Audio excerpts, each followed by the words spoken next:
안녕하세요. 오늘도 사연 살롱을 찾아주셔서 감사합니다. 저는 서울에 사는 30대 후반의 여성이에요. 사연 살롱을 들으시는 분들 중 결혼하신 여성분들은 결혼 전과 후가 어떠셨는지요?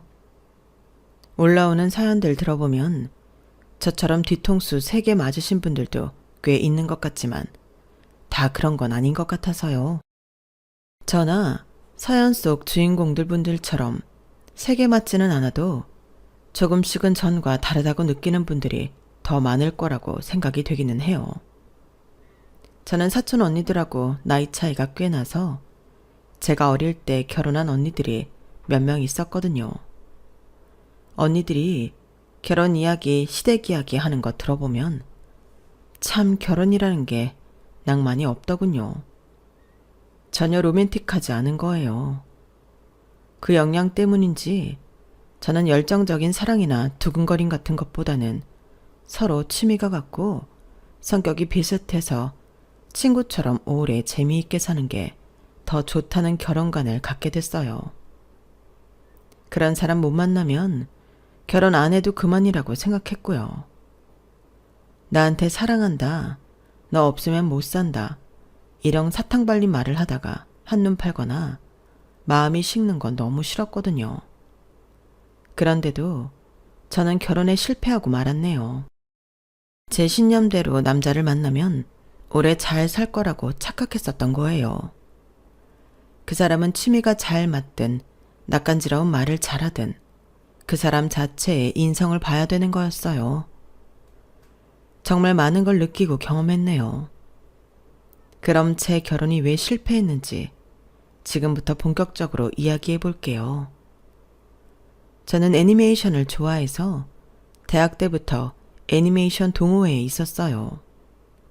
대단한 걸 하는 건 아니고 같이 모여서 좋아하는 애니메이션도 한 편씩 보고 그걸 주제 삼아 같이 밥도 먹고 술도 마시며 이야기하는 모임이었어요.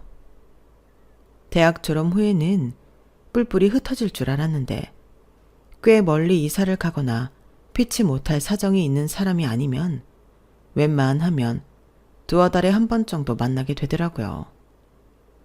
꼭 애니메이션을 보는 게 아니어도 웬만한 학창시절 친구나 동기들 같은 사이가 된 거예요.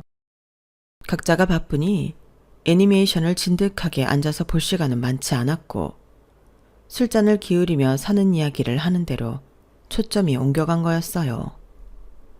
그래도 명색이 애니메이션 동호회니까 2달에 한 번이라도 애니메이션을 보자는 말이 나왔어요. 그래서 회의 끝에 3달에 한 번씩 보는 걸로 했어요. 2달이라는 시간이 생각보다 꽤 금방 돌아오더라고요.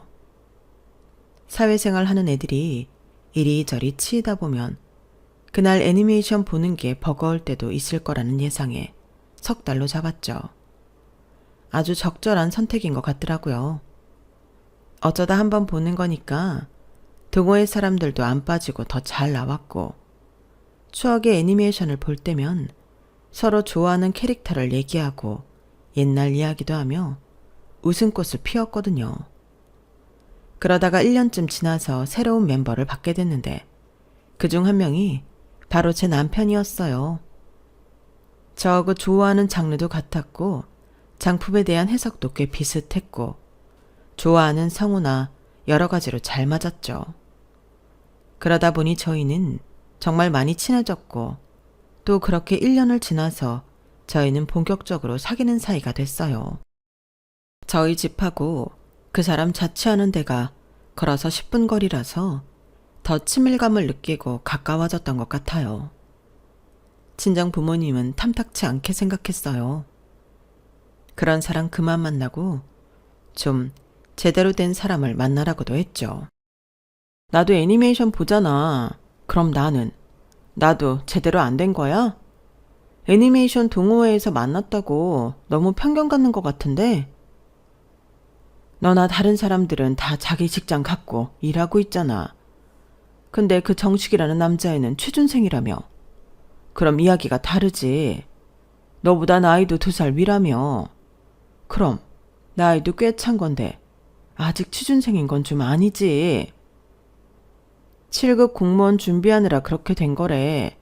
시험이라는 게 내가 원한다고 딱 붙고 그런 거 아니잖아. 다들 몇 년씩 기본으로 공부하더라. 애니메이션 보느라 공부 안 한 건 아니고? 엄마, 꼭 그렇게 말해야겠어? 나 고등학교 때 만화 봐도 그런 말 한 적 없으면서. 너는 네 할 일 잘하면서 볼 거 보고 놀 거 노니까 그랬지. 지금 나이가 몇인데? 여태 취준생이니? 엄마 아빠 입장에서는 당연히 불만스럽지. 하지만 저는 그런 걸 대수롭지 않게 생각했어요. 왜냐면 저희 동호회 사람들 전부 어떤 일이든 자기 앞가림을 하고 살았거든요. 남편도 남들보다 늦어지는 것뿐이지 자기한테 맞는 일을 찾으면 잘 해내갈 거라고 믿었어요. 아마 제 주변에 자기 인생을 나태하게 사는 사람이 없었기 때문에 막연하게 저나 제 지인들처럼 할 거라 여겼던 거예요. 지금 돌이켜보면 엄마 아빠가 애니메이션 동호회 사람이라는 편견이 있는 것 같아 애니메이션 동호회 사람들은 무능하지 않다고 우기고 싶었네요. 그게 남편에 대한 믿음으로 이어졌고요. 어리석었죠. 어쨌든 당시에 남편은 저와의 결혼을 위해서 공무원 시험 공부를 관두고 직장을 알아봤고 꽤 괜찮은 전자계통 회사에 들어가게 됐어요. 오빠는 해낼 줄 알았어. 이거 봐. 자기가 맞는 일 찾으면 바로 되는 거라니까. 그러게 진작에 공시 때려치고 일반 회사 취직할 걸 그랬다. 허송세월한 것 같고 좀 열받네. 이제 그동안 힘들었던 거 다 보상받을 거니까 걱정하지 마. 남편이 머리가 나쁜 사람은 아니었어요. 끈기가 부족한 게 문제라서 오랫동안 공부 못하는 걸 못 참는 것 같았는데 어떻게 몇 년씩 공무원 시험 준비를 했을까 싶더라고요. 하긴 머리도 좋고 대학도 괜찮은데 나왔으니 7급 볼 생각을 했던 거겠죠. 아무튼 저희는 이런저런 우여곡절 끝에 양쪽 집안의 허락을 받았어요. 사실 시댁에서는 반대가 없었는데 제가 남편하고 시댁 모르게 저희 가족을 설득하는 게 좀 힘들었어요. 남동생까지 반대를 하더라고요. 결국은 남편이 집에 와서 열심히 살 거라는 의욕을 보여준 후에야 부모님은 허락을 하셨어요. 남동생은 잘 모르겠으니 알아서 하라고 하더라고요. 아무튼 그 후 결혼 준비와 결혼식까지는 아주 무난했어요. 예물이나 집 문제 같은 것도 크게 없었고요. 사실 집은 제가 대학교 1학년 때부터 청약통장 부어놓은 게 있었고 재개발되는 아파트에 당첨이 되었어요. 그 아파트가 완공되고 2년 전세를 줬었기 때문에 그걸 빼고 저희가 들어가기만 하면 되는 거였기 때문에 큰 문제가 없었네요. 그래서 한동안 애니메이션 동호회 사람들이 남편 보고 장가 잘 갔다고 농담을 하기도 했어요. 집 문제로 신경 쓸 게 없었으니까요. 아무튼 그렇게 신혼생활을 시작하고 4개월 정도 됐는데 남편이 회사에서 다른 지역으로 발령이 났어요. 저는 지방 대도시로 가라고 했다는데 남편이 처음엔 좀 반발을 했나 봐요. 그랬더니 2년 후에 돌아오면 팀장 자리를 준다고 했다나요. 그쪽에 인재가 없어서 그러니 남편더러 가서 기반을 좀 잘 닦으라는 취지였대요. 아 진짜 결혼한 지 얼마 안 되는 사람을 지방으로 보내는 게 어딨어. 지은이 너도 직장이 있고 움직일 수 없는데 완전 강제로 주말부부 만드네. 이러니까 우리나라 결혼 인구가 안 느는 거야. 남편은 요즘 결혼 비율까지 들먹이며 화를 냈지만 저는 냉정하게 생각했어요. 오빠, 2년 후 돌아와서 팀장이면 나쁘지 않잖아. 오빠 나이가 적은 것도 아닌데 지방에 연봉 올려주는 조건으로 보낸다며. 그러면 오빠를 그만큼 인정한다는 거고 들어간 지 얼마 안 돼서 꽤 평가받고 있는 거잖아. 우리 미래를 생각해서 침착하자. 야 김지은, 너는 나랑 주말 부부 되는 건데 그렇게 말하냐? 사람 섭하게. 나도 5일 떨어져 있고 그러는 거 속상해. 근데 좀 더 길게 보자는 거야. 어차피 이미 발령은 났고 그거 안 가면 뭐 회사 관둘 거야? 아니잖아. 그냥 우리 둘이 만났을 때 더 재미있게 지낼 생각해보자. 연봉 늘면 우리 돈도 더 빨리 모으고 여러모로 좋지 않겠어? 어떤 상황이든 긍정적으로 생각해보자는 거야. 남편도 점점 저의 말에 수긍을 하더니 알겠다면서 이왕 이렇게 된 거 돈이나 왕창 벌게 야근도 빡세게 해서 인센티브 받는다고 하더군요. 남편이 서울에 못 올라올 때에는 제가 내려가는 걸로 하고 저희는 주말 부부가 되었어요. 일주일에 5일은 서로 영상통화를 하며 안부를 확인하고 주말에 만나니 확실히 매일 얼굴 보고 사는 부부보다는 덜 싸우는 것 같더라고요. 지인들한테 신혼 때부터 싸웠다는 말들을 많이 들었는데 저희는 안 그랬으니까요. 그렇게 1년하고 3개월 정도를 보냈어요. 그 즈음부터 남편이 주말에 안 올라오는 일이 많아지더라고요. 저는 당연히 회사 일 때문이라고 생각했고 남편도 그렇게 말했어요. 저도 회사 생활을 하는 사람이니 충분히 이해할 수 있는 일이었고요. 그러다가 주중 영상통화도 뜸해졌고 카톡도 전보다 많이 주고받지 않게 됐어요. 저는 남편의 생활이 이것저것 궁금한데 남편이 대답도 단답형으로 하고 제 일상에 대해서도 듣는 둥 마는 둥 하는 게 느껴졌죠. 저는 혹시 무슨 일 있냐고 물었어요. 일은 무슨 일? 요새 진짜 회사가 바빠서 내가 피곤해서 그래. 아무것도 아니야. 이런 일 다 정리되면 전처럼 자주 통화하자. 친구들은 1년 넘었으니 권태기가 온 거라고 하더라고요. 무슨 권태기가 그렇게 빨리 와? 1년이면 빠른 것도 아니지. 요즘은 몇 달 만에 시들해지는 사람들도 많아. 친구들이 그렇게 말하니 저는 괜히 마음이 불안해지더라고요. 그래서 한 번은 제가 주말에 내려가겠다고 했죠.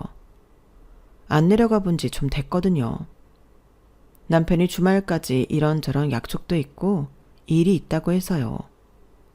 그러자 남편은 지금은 오지 말라고 하더라고요. 내가 이번 주는 집에 없거든. 상사하고 다른 지역 출장 가야 돼. 야, 나도 미치겠다. 이거는 개발자한테 무슨 시장 동향까지 살피라고 그러냐? 에휴, 나도 얼른 올라가든가 해야지. 서울 갈 날만 기다린다. 남편은 일요일 밤 늦게 온다며 저더러 조금만 참으라고 하더라고요. 알겠다고 했지만 자꾸 친구들이 말한 권태기라는 단어가 떠올랐어요. 그래서 결국 연차를 내고 월요일 저녁에 도착하는 KTX를 타고 무작정 남편 회사 앞으로 갔죠. 저를 본 남편은 무척이나 당황하며 어쩔 줄 몰라 했어요. 아니, 말도 없이 어떻게 왔어? 회사는 어쩌고? 연차 냈지. 오빠 얼굴 너무 못 본 것 같아서. 남편은 정말 곤란한 표정으로 잠시 생각하더니 이렇게 말했어요. 아, 근데 진짜 내가 오늘 집에 늦게 들어갈 것 같아. 미리 회의 잡아놓은 게 있거든. 회사에서 하는 건 아니고 다른 회사랑 합작하는 문제라서 저녁 먹고 나서 이야기가 진행될 것 같아. 어쩌지? 여기까지 왔는데. 그러게 오기 전에 얘기라도 하지 그랬어. 남편이 너무 곤란해하는 걸 보니 제가 잘못한 것 같아 이제는 제가 어쩔 줄을 모르겠더라고요. 하는 수 없이 저 혼자 남편이 자취하는 방에 가 있었어요. 남편은 밤 12시 가까이가 다 돼서 왔고요. 피곤해 지친 모습에 저는 말도 제대로 걸 수가 없었어요. 다음날 남편은 저를 기차역까지 바래다 줬어요. 미안해 오빠. 나는 요즘 통 오빠랑 대화도 잘 못하고 해서. 나 이제 곧 회사 그만두고 본격적으로 내 사업할 거야. 동생이 하는 거 옆에서 거들기만 했던 거. 그래서 더 바빠지기 전에 자주 보려고도 했지. 아, 그랬어? 그 화장품 사업 벌써 자리 잡은 거야? 대단하네. 내가 몇 번 톡으로 얘기했잖아. 기억 안 나? 톡 안 보고 읽음 표시한 거야? 아니야. 기억나. 읽었지. 내가 요새 너무 바빠서 정신이 없다 보니까. 맞네. 이제 제대로 기억이 난다. 남편이 웃음으로 얼버무렸지만 저는 썩 기분이 좋지는 않았어요. 제가 남동생과 함께 화장품 브랜드를 만드는 건 오랜 꿈이었고 그 얘기는 사귈 때부터도 되게 자주 했었거든요. 그때 남동생이 혼자 시작을 했고 저는 둘 다 사업에 뛰어들면 좀 위험하다 싶어 일단 회사를 계속 다니면서 홍보나 테스트 일을 하다가 자리가 잡히면 완전히 합류하기로 했으니까요. 그리고 이제 그때가 다 된 거였죠. 저야말로 시간 나는 대로 동생과 회의도 하고 아이디어 짜내고 SNS에 홍보도 하고 정말 바빴어요. 그럼에도 남편과의 관계가 소원해질까봐 노력한 건데 많이 섭섭하더라고요. 하지만 일에 치여 바쁜 사람한테 할 소리는 아닌 것 같아서 몸 건강히 잘 지내라고 했네요. 남편도 돌아오는 주말에는 서울에 오겠다고 했고요.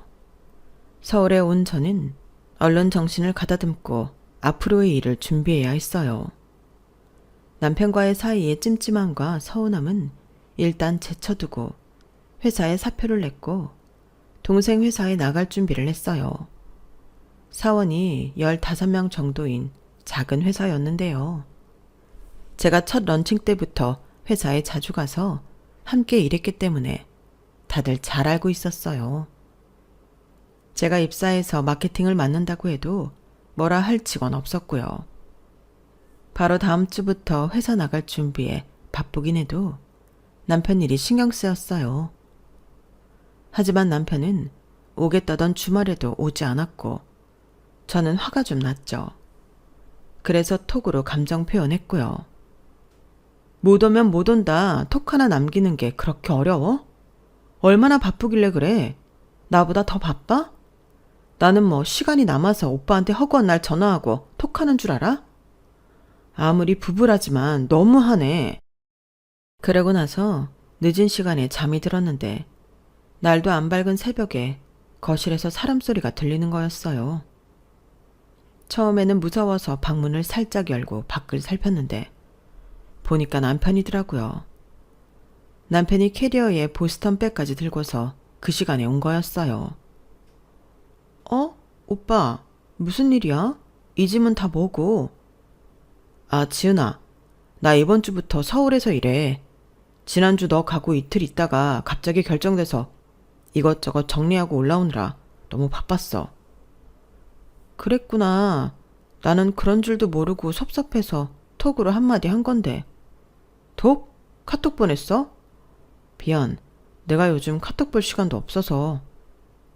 남편은 그때 핸드폰을 꺼내서 카톡 확인하더니 엄청 미안한 표정을 짓더라고요. 진짜 미안해 지은아. 내가 어떻게든 잘해서 서울 와서 연봉 좀 올려보겠다고 한 게 너를 많이 섭섭하게 했나 보다. 앞으로 같이 있을 거니까 더 잘할게. 좀 봐주라. 응? 그런 말이 어딨어. 나야말로 사정도 모르고 화내서 미안해. 저와 남편은 그날 오랜만에 함께 맥주 한 잔을 나눴는데요. 배달앱에서 그 시간까지 영업하는 야식집을 찾아 닭발에 몇 가지 안주도 주문했고요.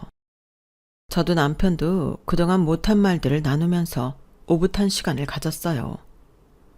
남편은 하루만 쉬고 다음 날부터 출근한다고 해서 방에 들어가 잤고요. 저는 야식을 먹고 바로 준비를 하고 회사로 나왔네요. 내심 안심이 되고 불편했던 마음도 해소가 되어 후련했어요.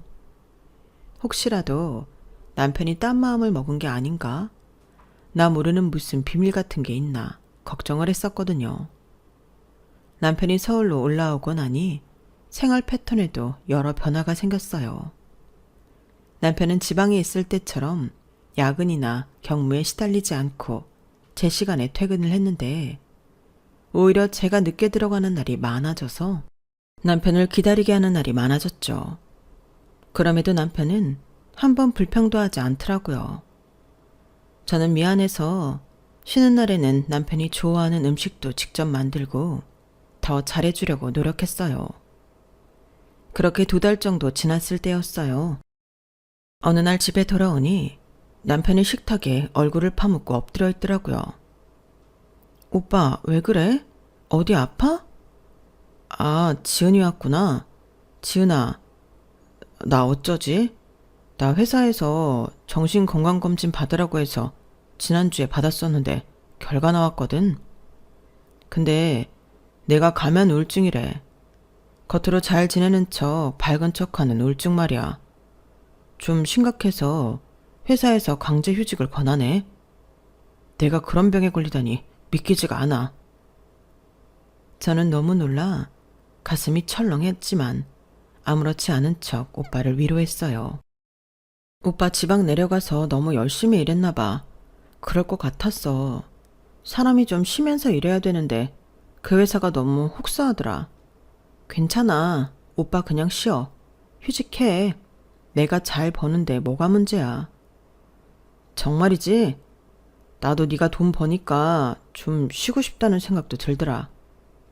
이런 감면 우울증이라는 병까지 걸리면서 일하고 싶지는 않고. 그럼 너 믿고 쉴게. 그럼 괜찮아. 오빠는 얼른 건강해질 생각만 해. 그리고 감면 우울증이건 무슨 우울증이건 그런 것도 다 질병이야. 약 먹고 쉬면 낫는 거래. 이상한 거 아니니까 괜한 생각하지 말고. 내일 나랑 같이 병원 갈래? 내가 회사에 좀 늦게 나간다고 말할게. 나 임원이라 시간 조정은 좀 자유로워. 아니야. 나 회사에서 지정해준 데 있거든. 거기 가면 되고. 다 큰 어른이 부인 손잡고 병원 가는 거 아직은 쪽팔리다. 나 혼자 갈 수 있어. 걱정하지 마. 남편이 애써 의연한 모습을 보이는 것 같아 미안하고 짠했어요.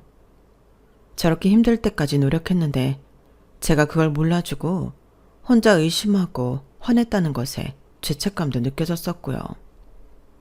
남편은 바로 회사를 안 나가고 집에서 쉬었고 저는 우울증에 도움이 되는 건 뭐든 해보려고 노력했네요. 하지만 남편은 갈수록 저한테는 관심이 없는 것 같고 혼자 애니메이션을 보거나 게임을 하거나 아니면 서재방에 들어가 문을 잠궈 놓고 혼자 뭔가에 몰두해 있기 일쑤였어요. 오빠, 오늘은 좀 어때? 밥은 잘 먹고? 내가 오빠 좋아하는 오징어 무침 해놓고 나갔는데 새벽 배송 받아서 바로 했는데 먹어봤어? 아, 몰라. 배달시켜 먹었어. 집밥 먹지. 배달 음식보다 집밥 먹는 게 몸에도 정신 건강에도 더 좋다는데. 노인네 같은 소리 좀 하지 마. 요새는 배달 음식도 엄청 신경 써서 잘하거든. 잔소리 좀 그만할래? 네 잔소리 때문에 내가 더 아픈 것 같아. 네가 음식을 하든 말든 네가 좋아서 해놓고 왜 나한테 먹었냐 안 먹었냐 말이 많아. 그러려면 하지 마. 누가 해달랬냐? 신경질적이고 짜증이 많고 우울증 증상이라길래 저는 이게 다 병 때문이라고 생각하며 참고 넘겼어요. 솔직히 사업하면서 새벽같이 밥 해놓고 음식하고 나가는 거 정말 쉽지 않은 일이더라고요. 그럼에도 저는 그 누구의 위로도 받지 못하고 혼자 다 감내해야 했어요. 대학 들어가고서부터 부모님한테도 우는 소리 해본 적 없었기 때문에 친구들한테도 말할 생각을 못했죠. 저야말로 우울증이 올 것 같아 울적한 날들이 이어졌네요. 그러길 몇 달이 갔는지 몰라요. 저한테 낯선 전화가 한 통 걸려왔는데 남편의 직장 동료였어요. 저도 몇 번 본 적 있는 사람이었지만 전화가 온 건 너무 뜻밖이었어요. 이지은 씨, 저 기억하시려나요? 김정식 대리랑 몇 번 같이 봤는데요. 박상민입니다. 네, 기억하죠. 박상민 주임님. 제 직책까지 기억해 주시네요. 이제 팀장입니다. 아, 그렇군요. 제가 잘 몰랐네요. 박상민 팀장님, 그런데 어쩐 일이세요? 순간 이상한 느낌이 들었어요. 남편이 서울로 올라올 때에는 팀장을 달 거라고 했는데 팀장이 남편 동료라고 했으니까요. 어쩌면 남편이 휴직계를 내면서 저 사람이 팀장이 된 건가 하는 생각도 들었어요. 시간 좀 내주실 수 있으세요? 드릴 말씀이 있습니다. 뭔가 안 좋은 예감이 들었지만 박상민이라는 사람의 목소리가 워낙 진지하고 심각해서 안 된다는 말을 못하겠더라고요. 게다가 남편 말고 저만 보자는 말을 덧붙이는데 이건 분명 뭐가 있다 싶었어요. 혹시 회사에서 우울증 직원 더는 못 기다린다고 퇴사 권고 같은 거라도 하려는 건가 싶더군요. 하지만 직접 만나 들어본 이야기는 정말 제가 상상도 해본 적 없는 내용이었어요. 그래도 제가 지은 씨랑 안면도 있고 회사에서는 김대리랑 친분이 있어서 조치가 내려오기 전에 알려드리는 게 맞다고 생각했어요. 아무것도 모르시는 것 같아서요. 그 사람 가면 우울증 때문이죠. 회사 쉰지도 5개월 되어가니까 무슨 말이 나오나요? 혹시 퇴사하래요? 역시 예상했던 대로 아무것도 모르시네요. 박상민 씨는 한숨을 푹 내쉬더니 차분하게 말을 이어갔어요. 그 말을 듣는 저는 점점 놀라 저절로 입이 벌어졌고요. 남편은 처음부터 회사 일에 여러 실수를 냈고 지방에 가기 전 결정적인 체크를 하지 않아서 하마터면 거래처에 손해를 입힐 뻔했었대요. 그래서 지방으로 가게 된 거였는데 거기서 코인에 손을 댔다는 거였어요. 아무런 제재도 없는 곳에 혼자 시간이 많다 보니 이런저런 게임만 하다가 어느 날부터 코인을 했다고요. 조금 수익이 나니 완전히 거기에 미쳐서 올인하다가 완전히 망했고 그때부터 수렁에 빠졌다는 거였어요. 그러다가 회사 돈을 조금 빼돌려 코인에 또 넣었는데 폭삭 떨어졌고 남편은 회사에 그 일을 들켜서 그날로 해고됐다는 거였어요. 그래서 집으로 올라온 거라고요. 그럼 우울증이 아니라고요? 집에서 혼자 핸드폰 보고 서재에서 꼼짝 안 하고 하는 것도 전부? 아마 코인 때문일 거예요. 서울 와서는 뭘 했어요? 계속 우울증이라고 하고 집에 있었던 거예요? 아니, 처음에는 갑자기 서울 발령 났다고 해서 저는 거기 간 것도 돌아오면 팀장 다는 걸로 알고 있었어요. 그래서 저는 당연히 팀장으로 회사 가는 건 줄 알았는데요. 2달이나요. 그러다가 회사 정신건강검진에서 가면 우울증이 나와서 휴직 권고받았다고. 저는 미처 말을 다 잊지 못했어요. 비틀거리며 자리에서 일어난 저는 몇 발자국 못 가서 기절을 했고 다시 깨어난 건 병원 응급실이었어요. 너무나 충격이 컸던 탓이죠. 박상민 씨가 옆에서 걱정스럽게 저를 지켜보더라고요. 제가 괜한 이야기를 한 것 같아 너무 죄송합니다. 아니에요, 팀장님. 팀장님 아니었으면 저 까맣게 모르고 지냈을 거예요. 코인 회사 돈 썼으면 문제 아니에요. 실은 그게 중요한 이야기였는데 지금 충격받으셨는데 제가 계속 말씀드려도 될지 모르겠네요. 빨리 아는 게 낫죠. 그냥 말씀해 주세요. 저는 동생 불러서 집에 가면 되니까 걱정 마시고요. 그렇게 들은 이야기는 회사 법무팀에서 곧 남편한테 고소장을 보낸다는 거였어요. 박상민 팀장님이 며칠 전 남편한테 연락해서 이야기를 해보니 저한테 말을 한 것 같지 않아 마음에 걸렸다고 하네요. 그래서 가만히 있다가 날벼락 맞는 것보다 알려주는 게 좋을 것 같아 오지랖 부린 거라고요. 저는 바로 동생을 불렀고 동생도 사정 이야기를 다 들었어요. 기가 차서 말을 못하더라고요. 동생은 나를 태우고 친정으로 갔고 그 이야기를 들은 친정 부모님도 화가 나셨지만 일단 저부터 몸을 추스르게 한다며 방에 재우시더라고요. 잠결에 들어보니 동생과 친정 부모님이 대책회의를 하는 것 같았어요. 결과야 뻔하죠. 저와 남편이 이혼하는 거고 정신적 손해배상까지 받아내자는 말이 나왔어요. 냉정을 되찾은 저는 일단 집에 가서 짐을 챙겨 나오겠다고 했어요. 한 걸음 옮기는 게 너무 힘들었지만 저는 이를 악물고 택시를 타고 집으로 왔네요. 집에 들어갔더니 남편은 거실 소파에 앉아서 TV를 보고 있었어요. 아침부터 캔 맥주에 오징어를 먹으면서요. 생각해보니 우울증 환자는 술을 마시면 안 되는데 저렇게 태연하게 맥주를 들이키고 있다니 사람을 얼마나 물러봤으면 저런 행동을 할까 싶어 화가 치밀었지만 한편으로는 이딴 인간하고 더는 한마디도 섞고 싶지 않더라고요. 여태껏 저를 속이고 이용해 먹은 걸 생각하니 그간의 애정도 미안함도 싹 사라지고 머리끝부터 발끝까지 징그럽고 꼴보기 싫었어요. 그 인간을 앉혀놓고 따지고 들 생각조차 안 들더군요. 들어봤자 뻔한 변명 아니겠어요? 어차피 나를 또 속일 거 그런 말 들어 뭐하겠나 싶더군요. 정말이지 타임머신이 있다면 결혼하기 전으로 돌아가 과거의 저한테 절대 결혼하지 말라는 충고를 해주고 싶을 뿐이었어요. 저는 남편이 서울에 와서 팀장을 달고 집안 가장 노릇을 충실히 하기 위해 경무에 시달리다가 병을 얻은 줄로만 알았어요. 바보같이 완전히 속고 있었던 거예요. 남편이 어떤 변명을 하더라도 저를 속이고 회삿돈 횡령한 것도 말하지 않고 지금까지 저렇게 버티고 있다는 건 더 이상 잘해볼 건덕지가 하나도 없었어요. 제가 대충 짐을 챙겨 나오니 남편은 이미 자기 방으로 들어갔더군요. 저는 아무 말도 안 하고 집을 나왔어요. 그리고 친정으로 가서 변호사를 선임해서 바로 이혼 절차에 들어가기 위해 처리에 들어갔죠.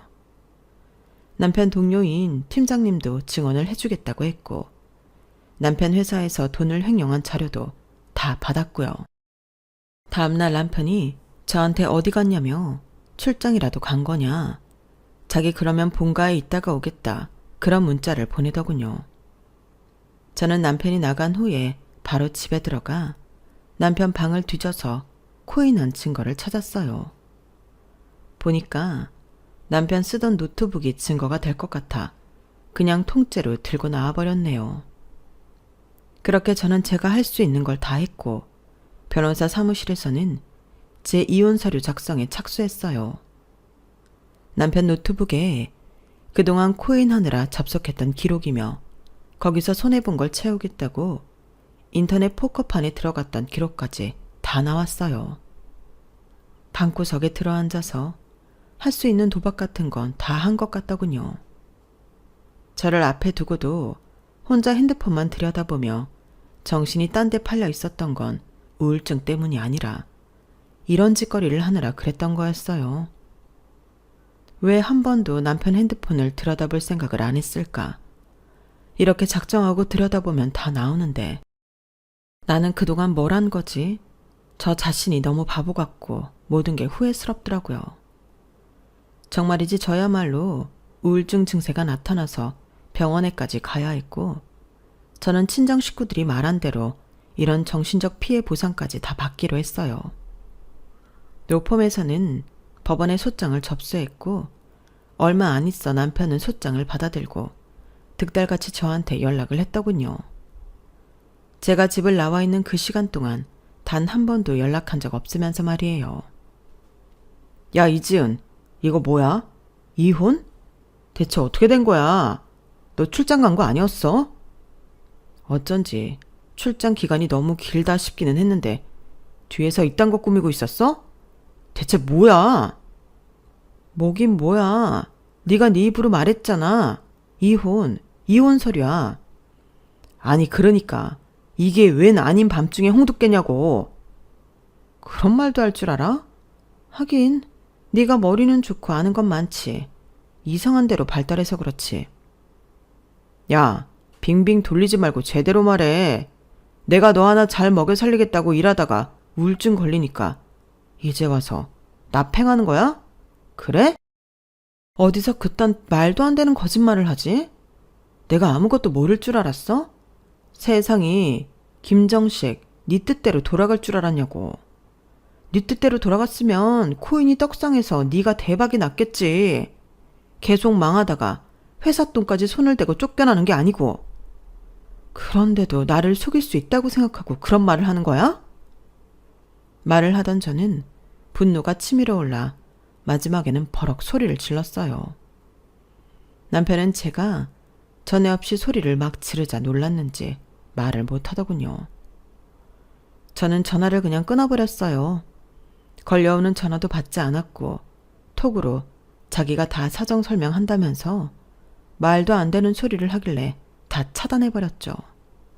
그랬더니 다음날 출근길에 제 앞에 나타났더라고요. 자기랑 얘기 좀 하자고 사정을 하길래 저는 근처 카페로 들어가서 남편이 자리에 앉자마자 바로 그 앞에 그놈이 코인 접속하고 포커판까지 들어갔던 기록지 복사한 것과 남편 회사에서 보낸 고소장 복사한 걸 집어 던졌어요. 혹시나 해서 제가 전부 복사해서 따로 갖고 있었거든요. 그걸 본 남편은 입을 해 벌린 채 얼굴이 하얘져서 아무 말도 못하더군요. 더 이상 무슨 말이 필요해. 나를 감쪽같이 속이고 회사에서 잘린 걸 가면 우울증이라고 속여서 집에서 내 돈으로 놀고 먹고 그렇게 살 생각이었잖아. 지은아, 내 말 좀 들어봐. 나도 이럴 생각은 아니었어. 모든 범인들이 하는 말이 그거지. 이럴 생각은 아니었다. 실수였다. 나는 정말이야. 정말 실수였어. 다 바로잡으려고 했어. 시간이 필요했을 뿐이지. 시끄러. 제가 꽥 소리를 지르자 남편은 깜짝 놀라서 입을 다물었어요. 저는 화를 간신히 눌러 참느라 부들부들 떨었고 그런 제 모습에 남편은 약간 기가 죽어 눈치를 보더군요. 너 각오해. 내가 가만 안 둬. 그렇게 카페를 나오고 있는데 남편은 호다닥 내 앞으로 뛰쳐나오더니 무릎을 꿇고 양손을 싹싹 빌며 잘못했다고 하더군요. 금세 눈에 눈물을 그렁그렁 하면서 말이죠. 미처 말 못한 거 정말 미안해. 내가 잘못했어. 그래, 다 내 잘못이야. 내가 잘못 안 했다는 거 아니야. 근데 그냥 이렇게 끝내지는 말자. 우리 서로 좋아해서 한 결혼이잖아. 어? 나 이혼 못해. 이혼하기 싫어. 너 앞날을 생각하면 이혼하고 싶지 않겠지. 나는 내 앞날을 위해서 이혼해야겠어. 나 정말 실수한 거야, 실수. 사람이 실수는 할 수 있는 거잖아. 내가 혼자 지방에 있다 보니까 너무 지루해서 그래서 어쩌다 코인에 손댔는데 이런 결과가 나올 줄은 꿈에도 몰랐어. 나 한 번만 봐주라. 어? 지은아, 제발 부탁이야. 너, 네가 너무 구차하지 않니? 너 자신이 싫지도 않아? 내가 잘못했어. 제발 한 번만 다시 생각해줘, 지은아. 우리 같이 살자, 어? 김정식, 너 저리 꺼져. 그리고 저는 이렇게 덧붙였어요. 그동안 내가 오래 참았는데 오늘 중으로 내 집에서 네 짐 다 빼라. 네 돈으로 사들고 들어온 물건들을 다 갖고 나가. 재수 온 붙을까봐 쳐다도 보기 싫으니까. 오늘까지 정리 안 하면 나 쓰레기 수거 업체 불러서 다 버릴 거니까 그렇게 알아. 그걸 마지막으로 저는 법정에 갈 때까지 남편을 보지 않았고 제 결혼 생활은 막을 내렸어요. 저한테 깔끔하게 자기 잘못이라는 말도 못하고 이런저런 변명만 해대던 남편을 보니 내가 정말 사람 잘못 봤구나. 인간 말종이구나 하는 생각만 들더라고요. 물론 사람이 실수는 할 수 있어요. 누구나 살다가 잘못된 길에 들어설 수도 있고요. 하지만 가장 가까운 가족, 그것도 부부 사이에 신의를 저버리는 건 있을 수 없다고 생각해요. 남편이 끝까지 말 안 하고 저한테 빌부터 잘 생각이었던 건 이혼 소송 중 법정에서도 다 드러났어요. 그런 사람에게 뭘 더 바라겠어요. 하루라도 빨리 정리하는 게 제 인생과 자신에게 죄를 덜 짓는 일이었네요. 남편이 불쌍하기도 했어요. 하지만 그게 제가 느꼈던 배신감을 밀어낼 만큼은 아니었고 더 이상 정도 없고 남자로도 좋아할 수 없었어요. 그저 나락에 떨어진 인간이 안 됐다는 정도의 치근함이었죠. 그리고 저는 남편보다 제가 더 불쌍했네요. 그런 인간한테 홀딱 속아서 새벽부터 밥 차리고 맛있는 거 해주고 잘해주려고 노력했던 제 자신이요. 그리고 길고 지루했던 이혼 소송은 잘 마무리가 되어 남편은 제게 위자료와 정신적 손해배상까지 해야 했어요. 그 바람에 시댁까지 빚을 지게 됐다고 하지만 저는 한 발도 물러서지 않고 다 받아냈어요. 남편이 그렇게 되기까지 시어머니도 시아버지도 어느 정도 알고 있으면서 저한테 한마디 해주지 않았다는 걸 알게 됐거든요. 정말 뻔뻔하기 짝이 없는 집안이죠. 지금 와서 보면 다 한바탕 꿈만 같고 내가 겪은 일 맞나 싶기도 해요. 그렇게 제 인생의 완벽한 흑역사의 시간이었네요. 다시는 생각하고 싶지 않을 만큼요. 하지만 이런 식으로 제 마음을 표현하고 나면 치유가 될 수도 있다고 하길래 용기 내어 사연을 보내봤어요. 인생에 원래 나쁜 일만 있는 게 아니라잖아요. 저런 일을 겪는 와중에도 동생과 하는 화장품 사업은 순항을 거듭해서 동남아시아에 수출도 하게 됐어요. 제가 앞으로 또 다른 남자를 만나고 그 사람을 믿고 결혼까지 하게 될지는 잘 모르겠네요.